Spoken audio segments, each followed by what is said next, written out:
সাধারণ জ্ঞান একটা প্রশ্ন থাকবে, ঘোড়াশাল কোন নদীর তীরে অবস্থিত? ঘোড়াশাল কোন নদীর তীরে অবস্থিত? হ্যাঁ, না এটা জানি না। আচ্ছা যাই হোক, আমি বলতেছি ঘোড়াশাল হচ্ছে শীতলক্ষ্যা নদীর তীরে অবস্থিত। এখন প্রশ্ন হচ্ছে ঘোড়াশাল শীতলক্ষ্যা নদীর তীরে অবস্থিত, এইটা আমরা কিভাবে মনে রাখতে পারি? আপনার মানে সময় এটা- 30 সেকেন্ড, আপনি চিন্তা করেন। মানে এরকম হইতে পারে যে নদীর তীরে ঘোড়া বাঁধা এরকম কিছু।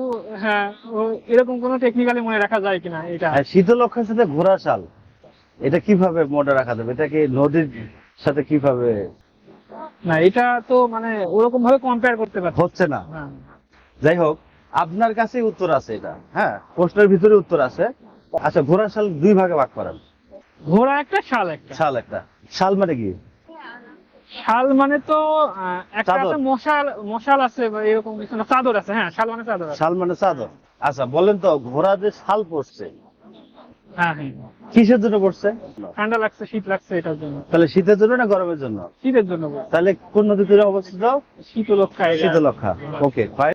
আরেকটা প্রশ্ন আছে আপনার কাছে, বিশ্ব পরিবেশ দিবস কবে? মনে ছিল, মনে আছে? এখন মনে নাই এখন। আপনার 10 সেকেন্ড টাইম, এটা চেষ্টা করেন। বিশ্ব পরিবেশ দিবস, না না বলতে পারবো না। আচ্ছা, বিশ্ব পরিবেশ দিবস 5 জুন। না, এখন আপনি বলবেন 30 সেকেন্ড টাইম, যে এটা কিভাবে মনে রাখা যায়?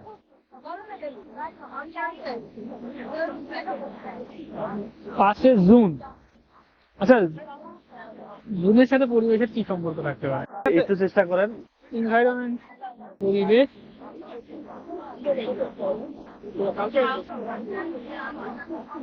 5 দ্বারা কি পরিবেশ পরি বোঝায়? এরকম তো কিছু।